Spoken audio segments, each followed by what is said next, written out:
Voilà, bonjour, bonsoir, bon après-midi. Je ne sais pas à quelle heure vous allez suivre ce message. Soyez salués. Nous sommes contents, très contents de savoir que le rendez-vous avec le Seigneur est respecté et vous êtes déjà là en train de manifester votre présence. Je vois notre bien-aimé Gladys, sois le bienvenu. Notre sœur qui est là, connectée, mais c'est bien, Princia. Nous avons Ibé qui est là. En tout cas, vous êtes déjà là. Nous vous souhaitons une bienvenue cordiale. Sachez que Dieu a quelque chose encore à réaliser aujourd'hui pour sa seule et unique gloire. Rassurez-vous, bien-aimés, que notre Dieu est vivant et il ne nous laissera pas. Il ne laissera pas que ces moments passent comme ça. Il a un message qu'il veut communiquer. Il a une âme qu'il veut sauver. Et cette âme, c'est peut-être toi, c'est peut-être ta sœur, peut-être ton frère. Voilà pourquoi, au lieu de garder le message pour toi-même, partage le message. Partage la page. Invite une personne qu'il vienne suivre ce message. Et je voudrais demander à nos deux bien-aimés qui travaillent avec nous dans cette page d'évangélisation d'essayer de veiller sur les commentaires que les gens sont en train de faire passer, parce que certains font passer des messages qui ne sont pas en conformité avec notre mission. C'est pourquoi je demanderai à notre sœur et à notre frère qui travaillent ensemble avec nous dans ce ministère sur la toile, merci de veiller pendant le déroulement du culte sur les posts, sur les publications ou les commentaires que les gens font. Il y a un culte où quelqu'un a posté quelque chose qui n'était pas selon l'éthique de notre page. Donc, ça nous ferait du bien. Ma sœur, parce que j'étais déjà vu connecté. Mon frère, parce que j'étais déjà vu connecté. Merci de veiller. Ces commentaires qui ne sont pas catholiques, qui font la promotion des marabouts, merci de les supprimer et de zapper ce genre de commentaires. Ça nous ferait du bien si vous pouvez travailler dans ce domaine pendant que nous sommes en train d'émettre, parce que nous ne pouvons pas faire le même travail. Bonsoir ma sœur, bonsoir mon frère, toi qui es déjà là, gloire soit rendue à Dieu. Et merci d'inviter aussi une autre personne afin qu'il prenne part à cette célébration cultuelle à la gloire du Père. Nous prions. Père très saint, nous bénissons ton nom, nous t'exaltons, t'adorons, te louons et te sanctifions parce que tu es Dieu et tu es digne, éternel notre Dieu, de recevoir la gloire, la louange, la magnificence. Tu as fait toutes choses et c'est par ta volonté qu'elles existent. Merci Père. Merci pour ces moments. Merci pour tout ce que tu feras. Que, Seigneur, tu prennes possession de cette célébration. Que tout ce qui va se faire ce soir, à cette heure présente, soit pour ta seule et unique gloire. Nous croyons que tu es le Dieu qui nous dirige. Nous croyons que toi, tu ne vas pas nous abandonner, car tu as dit, venez à moi, vous tous qui êtes fatigués et chargés, je vous donnerai du repos. La gloire, la louange, la magnificence reviennent à toi, Père très saint, par Jésus-Christ. Amen. Voilà mes amis, bonsoir à tous, ça fait du bien de vous retrouver et nous allons demander à notre technicienne, parce que je ne suis pas seul, je suis avec notre technicienne, la sœur Sorel, elle qui s'occupe de la partie technique, et je demanderai à notre sœur de nous balancer le prochain cantique avant que nous passions à un autre moment. Nous allons suivre ce cantique. Eh bien, nous sommes toujours avec le Kilombo de Sibiti dans le cantique Yavenziambi, c'est-à-dire le Seigneur, c'est le roi de rois. Alléluia, amen. Alléluia, amen. Alléluia, amen.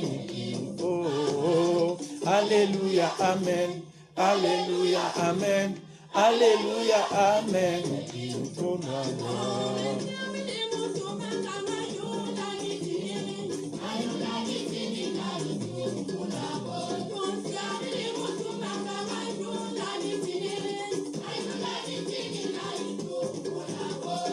Alléluia, amen. Alléluia, amen. Alléluia, amen. Oh, oh, oh. Alléluia, amen. Oh.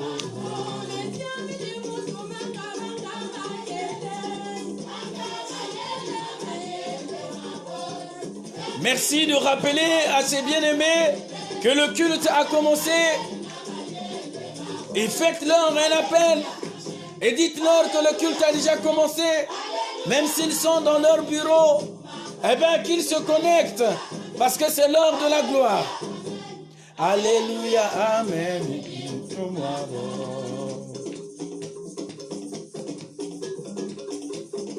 Et nous sommes dans le rythme traditionnel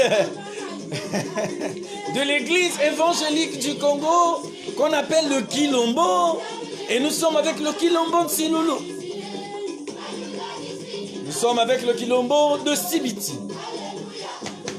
Alléluia, Amen. Alléluia, Amen. Oh, oh, oh. Alléluia, Amen. Alléluia, Amen. Alléluia, Amen. Oh, oh, oh.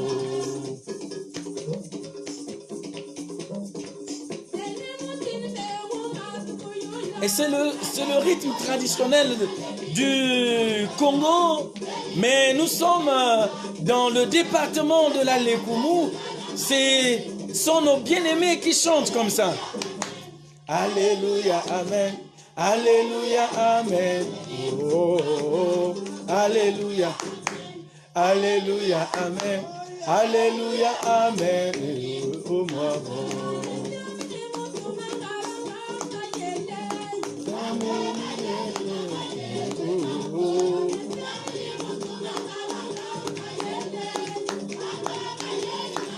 Nous souhaitons une bienvenue à nos frères de la Suède qui viennent de se connecter. Je vois notre sœur de la Suède, de Stockholm. Sois bénie, ma sœur. Que Dieu te rencontre aujourd'hui encore.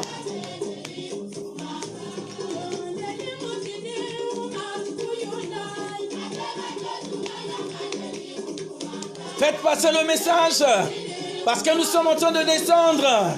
Nous allons demander que Dieu nous pardonne et nous demanderons ensuite, mes amis, la présence du Saint-Esprit au milieu de nous. Alléluia, Amen. Alléluia, Amen. Alléluia, Amen. Voilà, nous allons prier Dieu pour qu'il nous accorde le pardon, que le pardon de Dieu soit notre partage. Dieu notre Père, merci parce que tu nous as rassemblés. Et nous te demandons, Seigneur notre Dieu, de nous accorder ton pardon, parce que nous reconnaissons être des pécheurs. Dans notre action, nous avons été injustes. Nous avons foulé aux pieds tes principes. Et maintenant donc, Père, nous venons à tes pieds, sollicitant ton intervention pour notre sanctification. Sanctifie-nous, purifie-nous, car tu es notre Dieu, au nom puissant de Jésus. Amen. Oui, après avoir demandé pardon à Dieu, nous allons solliciter la présence du Saint-Esprit de Dieu. Mais avant qu'on ne sollicite la direction du Saint-Esprit qu'il nous embrase, nous allons encore demander à notre bien-aimée Sœurelle pour nous balancer le prochain cantique choisi pour la circonstance. Et nous traversons de la Lekumu, nous allons dans la région voisine, c'est la région de la Lekumu, avec, plutôt de la Bwenza, avec le Kilombo Nsilulu de Zabata. Suivons. Kilombo Nsilulu de Zabata est un Kilombo, un groupe de chants de l'église évangélique du Congo, et qui chante en langue.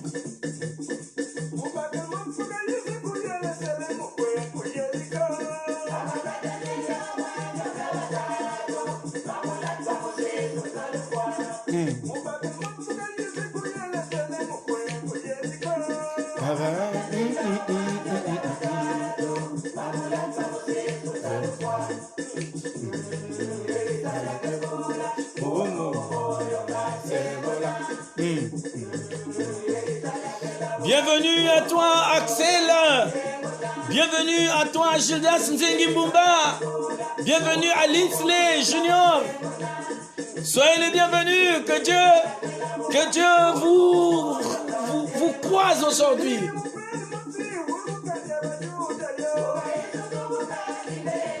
Merci de te connecter. Anel, Amael, soyez les bienvenus, que Dieu vous croise.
ma soeur Anastasie en train de se retrouver, toi qui es membre du Quilombo Bloc 56, tu te rappelles de ça quand même, hein?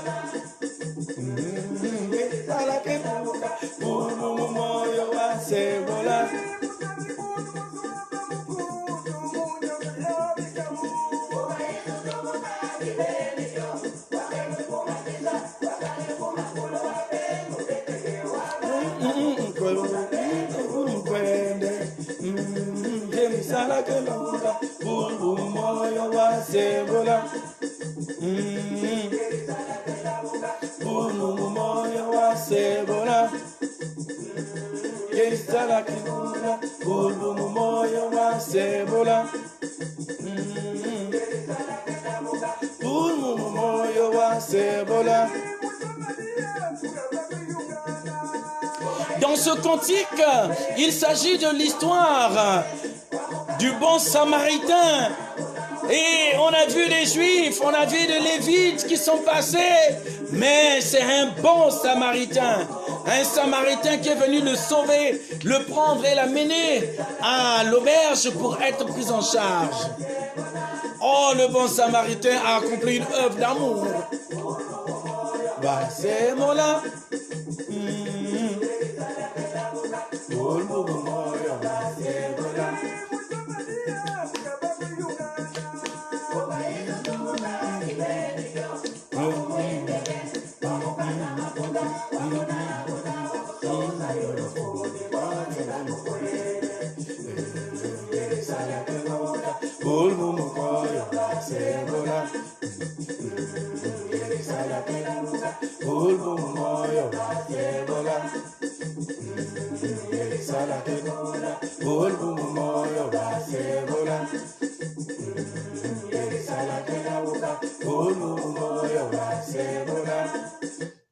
Voilà les amis, ce cantique vient de prendre fin. En entendant le prochain cantique, nous allons demander à la présence, à l'Esprit Saint de prendre possession de ces moments et que tout ce qui va se faire soit pour la gloire de Dieu. Nous prions. Éternel Dieu, merci. Tu nous dis que tu ne nous laisses pas seuls, que tu nous envoies le consolateur qui est ton Esprit Saint. Merci pour l'Esprit que tu nous donnes. Que ton esprit prenne possession de cet instrument appelé Serge Mourat et de cet instrument appelé Sorel. Qu'il plaise à toi, ô Yahvé des cieux, de nous utiliser pour l'avancement de ton œuvre. Que ton Esprit Saint prenne possession de ses frères et de ses sœurs qui sont en train de suivre ce message maintenant. Père, que ton esprit les embrase, que leur cœur soit réceptif à la vérité de Dieu et que cette vérité les rende libres. Car ta parole déclare que vous connaîtrez la vérité et la vérité vous affranchira. Nous demandons, Seigneur, notre affranchissement du contrôle de toutes les puissances nocturnes. Nous te le demandons au nom de Jésus. Amen. Voilà, nous allons repartir de l'autre côté de la cabine technique avec notre sœur Sorel pour demander le prochain cantique qui va nous préparer à l'écoute de la parole de Dieu. Le prochain cantique.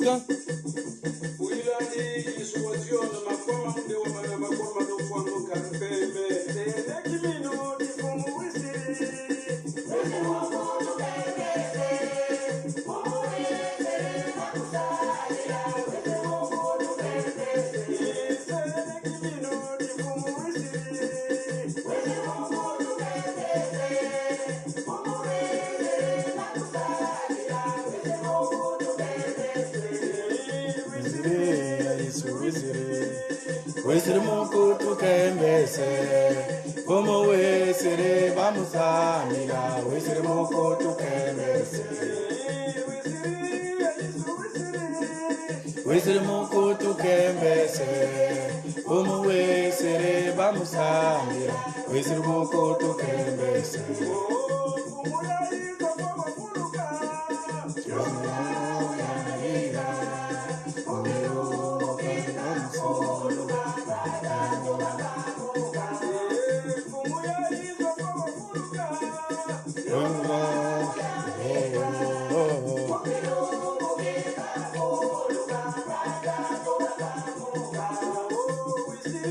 Ya Yesu wisiri, wisiri moko tukembese. Como wisiri bamusamila, wisiri moko tukembese. Ya Yesu wisiri, wisiri moko tukembese. Como wisiri bamusamila, wisiri moko tukembese.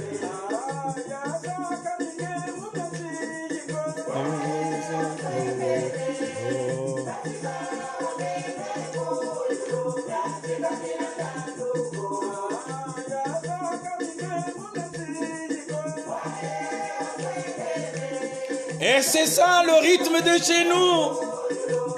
Même si on ne comprend pas tout, mais nous savons seulement que le cantique nous dit, Jésus est venu et nous devons le glorifier. Et ceux qui doivent le prier doivent aussi le glorifier. Il est venu pour nous glorifier aussi.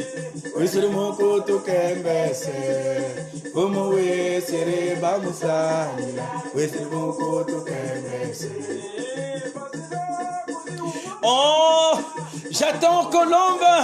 Je ne vois pas encore Colombe. Je ne vois pas encore Guy, Romain, Prince, Mathessa. Je ne te vois pas encore. Et si tu es là, fais-toi connaître. Parce que je ne t'ai pas encore vu.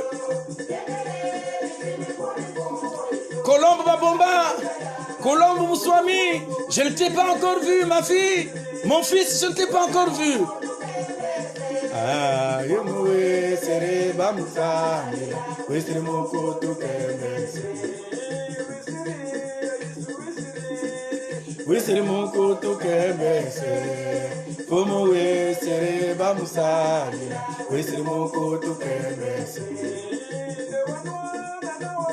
et c'est ça. Le Seigneur a combattu pour nous donner la victoire. Hein?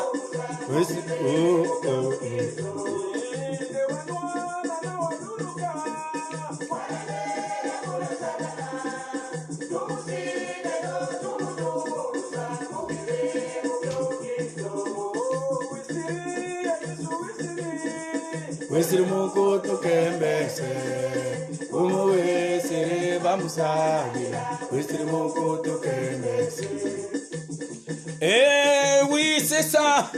On descend, mais voilà, nous allons passer maintenant à l'écoute de la parole que le Saint-Esprit nous utilise.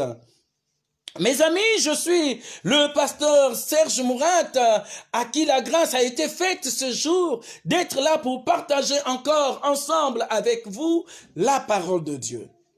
La parole de ce jour, frères et sœurs, nous l'avons prise dans le livre des psaumes, le psaume 40, les strophes 2 et 3, dans la traduction parole de vie. Mais quand vous lisez dans la traduction Louis II, ce sont les strophes 1 et 2. 1 et 2, autant pour moi. Le message général est le même, mais l'ordre des strophes ou des versets, dans certaines traductions, diffère. Mais le plus important, c'est le message que nous avons à communiquer aujourd'hui. Nous allons lire, j'ai la version parole de vie, et dans la version parole de vie, le psaume 40, la strophe 2 et 3. J'ai mis tout mon espoir dans le Seigneur.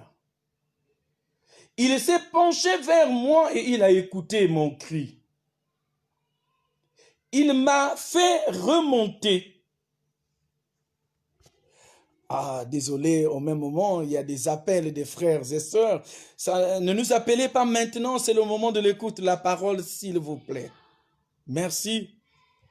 Donc, nous rappelons le verset, la strophe 3. Il m'a fait remonter du puits sans fond, de la boue des profondeurs. Il a dressé mes pieds sur le rocher. Il a rendu mes pieds, mes pas plus sûrs. Amen. Mes amis, ce psaume est appelé est un psaume écrit par David. David a écrit ce psaume pour nous communiquer un message important. Quel est donc le message important que David veut nous communiquer aujourd'hui?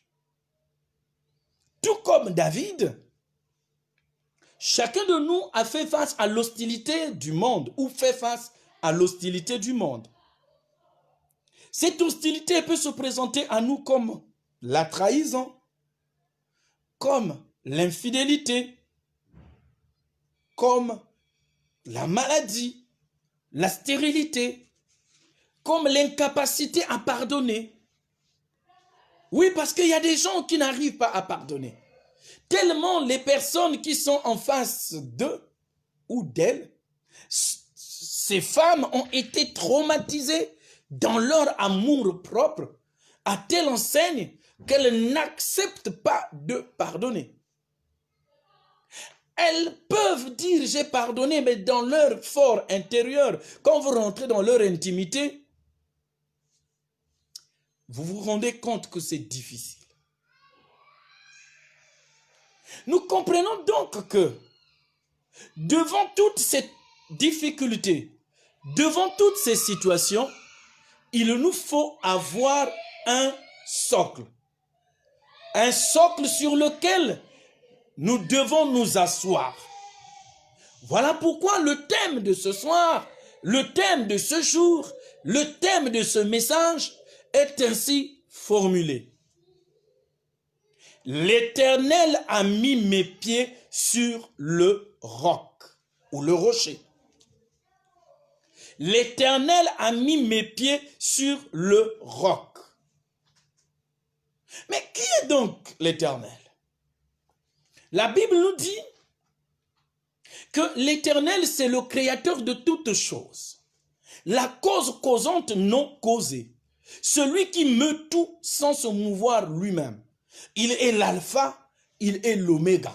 Il est donc le commencement, il est la fin. C'est lui l'Éternel. Les pieds. Éventuellement, les pieds sont les membres inférieurs d'un corps humain, de l'homme. L'homme a les membres supérieurs que sont les mains et les membres inférieurs que sont les pieds. Et les pieds, mes amis, nous permettent à marcher, à aller d'un point A vers un point B. C'est un moyen de locomotion. Donc, les pieds jouent un rôle important dans l'existence humaine. Et ces pieds nous permettent de nous focaliser, par exemple, à un endroit tel que nous sommes debout. C'est grâce aux pieds que nous tenons. Les pieds, donc, ont une importance capitale. Mais ces pieds, est-ce que les pieds dont il s'agit ici dans notre thématique, ce sont les pieds physiques? Loin de là. Les pieds dont il s'agit ici, c'est notre attachement inconditionnel à Dieu.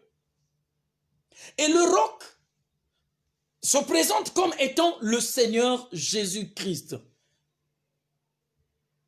La Bible nous rapporte l'histoire de ces deux individus qui ont bâti chacun une très belle maison, l'un sur du sable, l'autre sur le roc.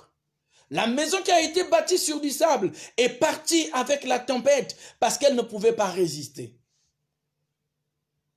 Nous comprenons que le roc, c'est le support. Le roc, c'est le pivot nodal autour duquel gravitent les enfants de Dieu pour notre cas. Ce roc, c'est Jésus-Christ. Et donc, nous pouvons dire, l'Éternel a mis notre attachement dans le Seigneur Jésus. C'est la réformulation la plus simple que nous pouvons donner à notre thématique de ce jour. L'Éternel a mis mes pieds sur le roc ou le rocher. La Bible nous dit que Jésus, c'est le rocher. Et ce rocher est très fort. Ce rocher a fait sortir de l'eau dans le désert.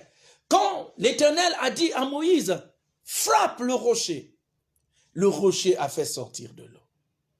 Alléluia. C'est ça la particularité. C'est dire donc, frères et sœurs, que notre thématique de ce jour,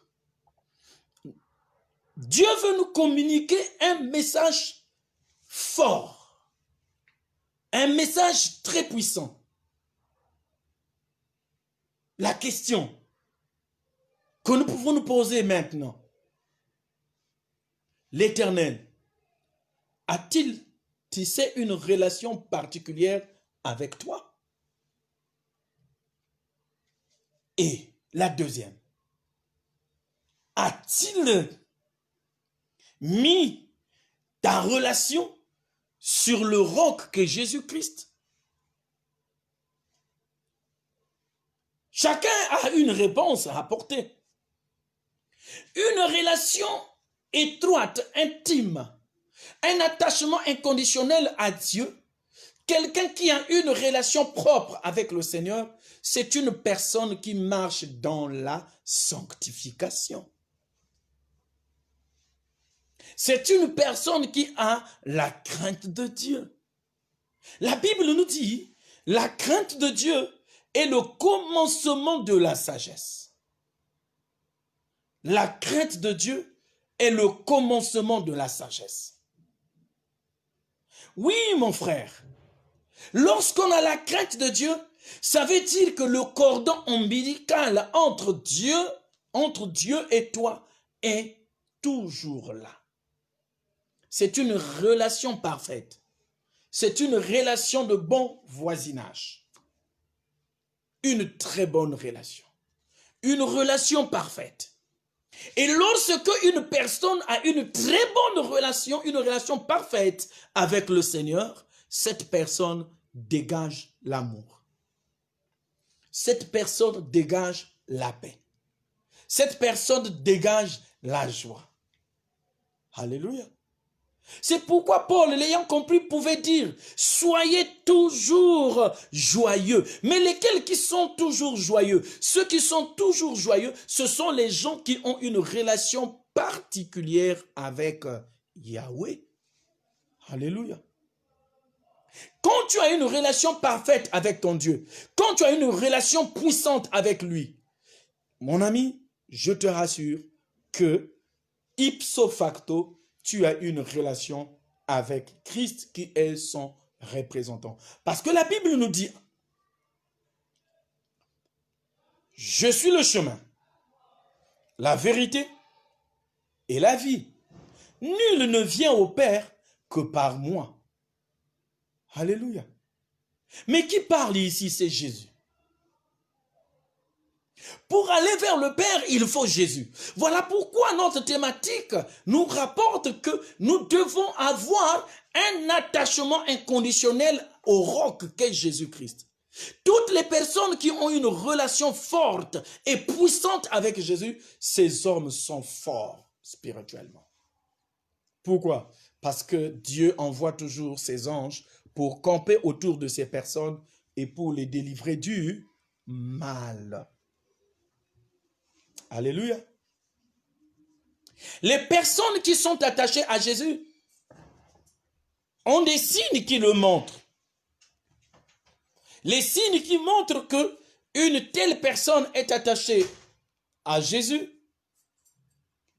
Nous avons dit la joie, la paix, l'amour, la bonté, le pardon, la droiture, l'honnêteté, la simplicité, la sincérité.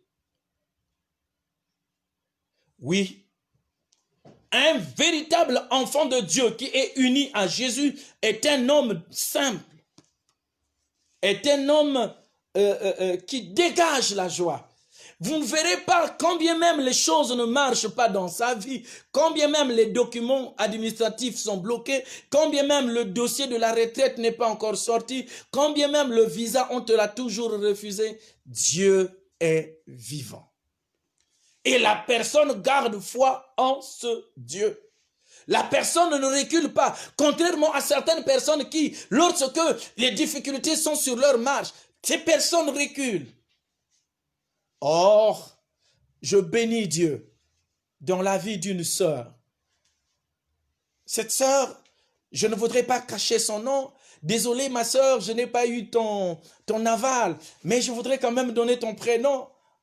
La sœur Patricia. Cette sœur, pendant des années, a désiré.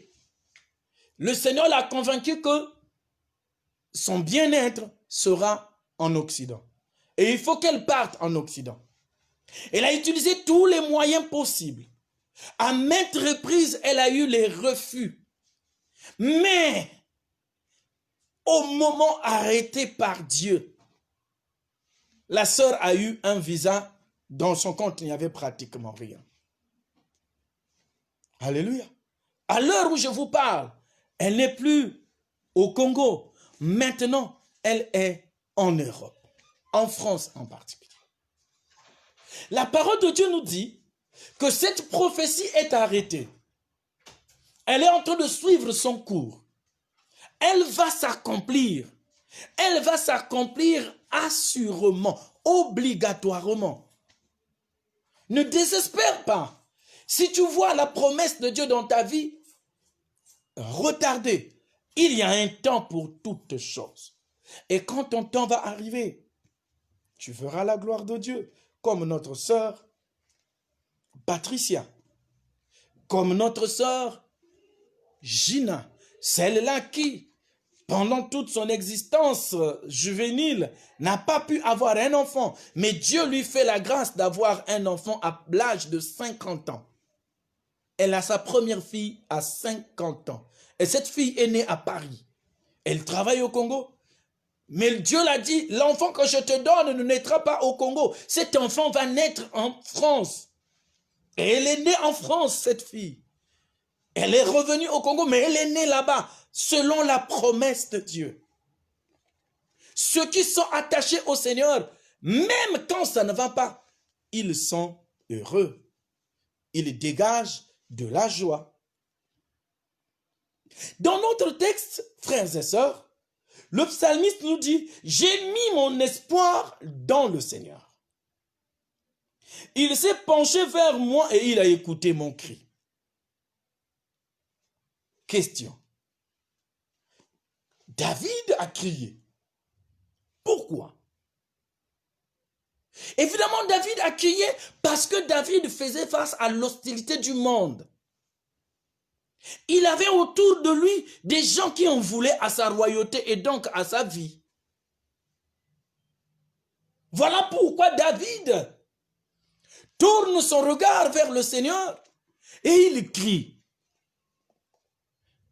Dis-moi mon frère, dis-moi ma sœur, quand tu es dans des situations qui dépassent l'entendement, tu cries à qui? Vers qui cries-tu? Vers le grand-père? Vers la grand-mère? Vers le vieux papa qui est resté au village? Qui est certainement en Afrique? Qui est certainement dans la forêt? C'est vers lui que tu cries pour dire grand-père. Oh, il y a quelqu'un, quand il faisait un croc en jambe, il criait toujours. Eh, Bako Kobo Yamba, c'est-à-dire les grands-parents, tenez-moi. Malheureusement, quand bien même il disait grands-parents, tenez-moi, il est tombé. On lui avait donné un totem du chat. Pour ceux qui connaissent le chat, quand tu prends le chat, tu le jettes, le chat ne tombe jamais du dos, autant pour moi. Toujours sur ses pattes. Et ce frère avait le totem du chat. Malheureusement, un jour, on l'a fauché, il est tombé du dos, la tête est tombée sur un fer et il en est mort. Eh oui. Ça veut simplement dire, lorsque nous sommes dans des soucis, lorsque nous sommes dans des problèmes, lorsque nous sommes agités, ne crions pas vers un homme. La Bible nous dit, maudit soit l'homme qui se confie en l'homme.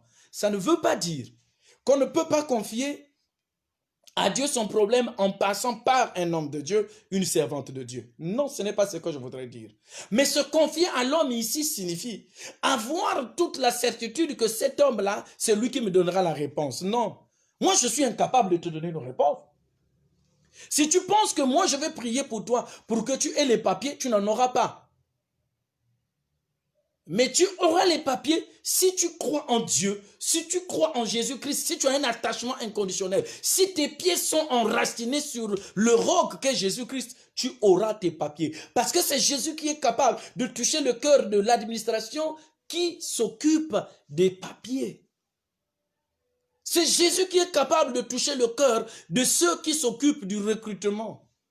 Ce n'est pas moi. Je ne suis qu'un canal, un moyen par lequel Dieu s'adresse à toi. Et ce moyen, c'est cet instrument qu'on appelle Serge Mourad. Je suis incapable de changer la situation de ta vie. Mais Jésus te dit, si tu as la foi, comme un grain de sénévé, ton dossier de papier, de titre de séjour sortira dans un délai raisonnablement court, avant la fin de l'année. Si tu le crois, tu verras la gloire de Dieu. C'est ta foi. Chaque fois qu'on amenait un malade vers Christ, Christ disait toujours, crois-tu? Est-ce que tu crois que ce que je vais faire là, tu vas avoir? Et Jésus disait, ta foi t'a sauvé. Ce n'est pas la foi du pasteur que je suis Serge Mourad. C'est la foi seule de l'individu, donc son attachement, ça dépend de sa relation avec Christ. De la relation avec Christ dépendent les réponses à nos problèmes. Ici, David avait une relation intime avec Dieu. Voilà pourquoi, au lieu de crier vers la garde, au lieu de crier vers la sécurité, David crie vers le Seigneur. Et il dit que moi je me suis tourné vers le Seigneur, j'ai mis en lui mon espoir et il s'est penché vers moi et il a écouté mon cri. L'Éternel a écouté le cri de David. Parce que l'espoir de David n'était pas dans sa garde royale, mais l'espoir de David était en l'Éternel, était en Christ, le Seigneur et le Sauveur de l'humanité. Beaucoup d'hommes aujourd'hui sont perdus. Beaucoup de femmes aujourd'hui sont perdues. Parce que simplement, ces bien-aimés ont porté leur foi dans leur père spirituel, dans leur marraine. Alors que les marraines ne sont que des hommes. Et moi, je ne suis qu'un homme. Malheur à toi qui te confies à l'homme de Dieu. Mais confie-toi en l'Éternel. Confie-toi en Christ. Si tu te confies à Jésus, tu auras la réponse à ton problème. Crie. Nous avons l'habitude de crier lorsque telle équipe gagne. Lorsque nous avons réussi à notre examen, nous crions, nous dansons. Mais le cri de ce jour, ce n'est pas un cri vers un individu ou vers la victoire de son équipe, mais c'est le cri que nous portons vers Dieu qui a le pouvoir de mettre nos pieds sur le roc qu'est Christ. Pourquoi cries-tu? Et vers qui cries-tu? Nous crions souvent vers nos parents. Parce que j'ai un parent colonel, parce que j'ai un parent général, parce que j'ai un parent ministre, parce que j'ai un parent qui est directeur d'une entreprise qui est en train de recruter. Et mon dossier, je le remets directement au directeur qui recrute, directeur du personnel ou le directeur général de l'entreprise. C'est avec conviction que moi j'aurai du boulot. Mon ami, tu seras surpris que ton dossier va disparaître dans le tiroir de ton papa qui est directeur. Tu seras surpris. Mais lorsque tu cries vers l'Éternel, c'est David qui nous donne le témoignage. il se penche. J'imagine Dieu ayant ma forme, qui se penche, et autrement dit, qui donne son oreille de façon attentive, afin qu'il écoute l'objet du cri de David. Alléluia. Dieu va se pencher vers toi afin qu'il écoute l'objet de ton cri. Pourquoi cries-tu? Tu cries parce que tu fais face à l'hostilité du monde. Dieu va t'écouter. Tu cries parce que ta situation sentimentale est instable. Dieu va t'écouter. Tu cries parce qu'il y a un péché mignon qui te caresse tous les jours où tu veux t'en débarrasser. Dieu va t'écouter. Tu cries parce que tu as un problème d'enfantement et tu cries vers le Seigneur. Dieu va t'écouter. Tu cries parce que tu veux être un homme qui craint Dieu, qui marche selon ses principes scripteurs. Dieu va t'écouter. Mon ami, je voudrais t'exhorter que tu cries maintenant. Ne crie pas vers moi. Non, crie vers Dieu. Crie. Crie vers Jésus. Parce que lui, il est le rocher de ton salut. Crie. Je t'autorise, crie. Je t'autorise maintenant, crie. J'aurais voulu dire, fais esquinter tes cordes vocales en criant vers Dieu. Mais le cri que tu vas élever à Dieu, ce n'est pas seulement le son qui va sortir, mais c'est aussi l'attitude de ton cœur. C'est ça le bon cri. Ce n'est pas le son qui sort de tes cordes vocales, mais c'est l'attitude de ton cœur face à la situation que tu traverses. Je ne sais pas quel type de situation tu vis. Je ne sais pas dans quel monde tu te trouves. Dans quel océan tu navigues. Assurément, tu es en train de naviguer à vue. Tu ne sais pas ce qui se passe devant. Mais gloire soit rendue à Dieu, parce qu'à partir d'aujourd'hui, tu sais que tu ne navigues pas seul. Christ était dans la barque avec les disciples quand la barque était en train de prendre de l'eau. Quand la tempête s'est levée, Christ était là. Ça veut dire que pour toi aussi, Christ est là parce qu'il est le rocher de ton salut. Alléluia. Tu pleures trop pour rien. Tu cries auprès des parents, mais c'est vers Dieu que tu dois crier. Il m'a fait remonter du puits sans fond, de la boue des profondeurs. Dieu porte son regard vers l'homme, son oreille vers l'homme pour écouter son cri.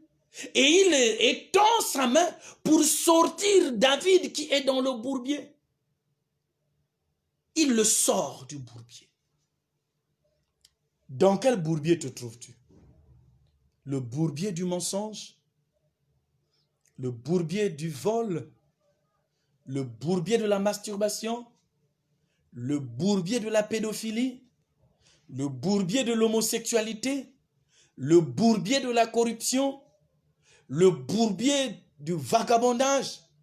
Le bourbier du détournement des fonds publics? Le bourbier de la sorcellerie? Le bourbier de la magie? Le bourbier de l'égoïsme? Le bourbier de l'égotisme? Le bourbier de la jalousie, des querelles et des divisions? Le bourbier de l'idolâtrie? Dans quel bourbier te trouves-tu? David était dans un bourbier. Dieu a porté sa main. C'est ce qu'il lui dit. Dieu l'a sorti des profondeurs de la boue. Dieu l'a sorti. Et quand Dieu le sort de la boue, de la profondeur de la boue, ce n'est pas pour le jeter je ne sais où, mais c'est pour le mettre sur du roc.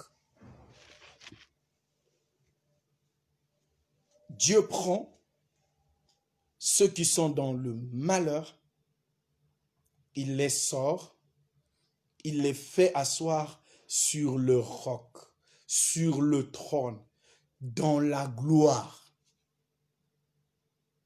Dis-moi, est-ce que tu es convaincu que Dieu t'a fait asseoir dans la gloire? Est-ce que tu es convaincu de ça? Je sais, mon frère, je sais, ma soeur, que nous sommes dans une situation difficile, que nous n'arrivons pas à nous en sortir. Mais pourtant, Dieu t'a déjà sorti du bourbier. Il t'a mis dans la gloire. Il t'a fait asseoir sur le trône. Tes pieds sont sur le roc. Mais toi-même, tu ne sais pas que tu es sur le roc. Il y a un homme qui avait acheté son terrain, enfin, qui a hérité le terrain de ses parents. Et donc, il était là, tout malheureux. J'aurais voulu dire, c'était l'homme le plus pauvre de la zone, de la contrée. Aucune femme ne l'acceptait. Il était malheureux. Quand il faisait ses travaux champêtres, c'est à peine qu'il peut récolter. Quand il faisait de l'élevage, c'est à peine qu'il peut avoir quelque chose. Il était malheureux. Alors, un jour, il prit la résolution de vouloir vendre ce terrain. Et pendant qu'il était en train de vouloir vendre le terrain, donc le terrain dans lequel il habitait, quelque chose s'est passé.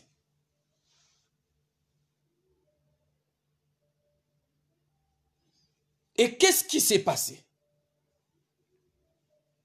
Dans son sommeil, un message va arriver. Et dans le message, on lui a dit, ne vends pas ce terrain. Ne vends pas ce terrain. Il a douté. Il a douté.